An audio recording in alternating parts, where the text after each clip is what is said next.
At midnight on July 24, 2026, the baseline rules of American trade legally self-destruct. That date marks the expiration of the Section 122 tariff.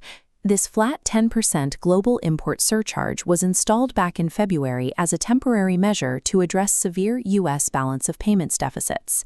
But the authority behind it is strictly limited. The law caps the surcharge at 150 days, and the president cannot extend that window without an act of Congress. This chart tracking the U.S. effective tariff rate shows the result of that clock running out. After plateauing at a historic 13%, the average effective rate plummets straight down to 7.2% at the July 24 mark. The administration cannot allow the tariff wall to collapse and trigger that price drop. They are in a high-stakes scramble to install a permanent replacement before the clock hits zero. To bridge the gap, the United States Trade Representative is deploying a massive, heavily engineered new trade framework. Led by Ambassador Jameson Greer, the agency launched targeted investigations into 60 global economies, providing the legal basis for a new wave of border duties. They are executing this transition through Section 301 of the Trade Act. This shifts the government's justification away from a general economic emergency and toward enforcing specific labor and structural standards. By moving away from a uniform blanket tax, the U.S. is establishing a multi-tiered enforcement framework that can adjust based on the specific domestic policies of its trading partners. Unlike the expiring Section 122 measure, Section 301 has no expiration date and no rate cap. The USTR's investigation focuses on how foreign governments enforce forced labor bans, a probe covering nations responsible for 99% of U.S. import volume. The new system creates two tiers. The first applies a 10% penalty to 6 partners, like Canada and Mexico, who fail to enforce existing labor bans. The second tier hits 54 other countries with a 12.5% tariff.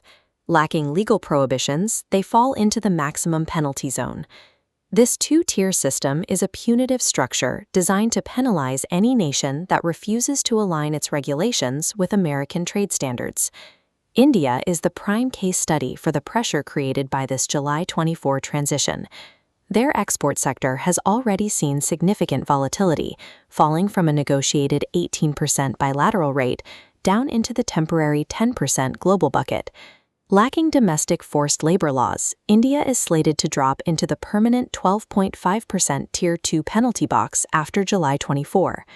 Compounding that threat is a second Section 301 probe, targeting India's state subsidies and manufacturing overcapacity. This second investigation targets India's industrial growth engines, scrutinizing the production-linked incentive schemes used in solar modules and high-tech manufacturing. For India, July 24 marks a dual-front economic campaign. The new tax increase is compounded by an investigation directly threatening their most critical manufacturing sectors. With the July deadline approaching, targeted nations must act quickly to protect their access to the American market. In an urgent countermove, India's Ministry of Commerce amended the country's foreign trade policy to officially ban the import of goods produced with forced labor. The amendment is a calculated defensive move. India is rewriting its own domestic law specifically to escape the 12.5% penalty tier and to reduce its tariff exposure. Securing this regulatory alignment is also a prerequisite for a broader trade deal involving $500 billion in Indian purchases of U.S. energy, aircraft, and technology. The Section 301 threat worked as intended. It used the leverage of the U.S. market to pressure a major trading partner into changing its sovereign laws.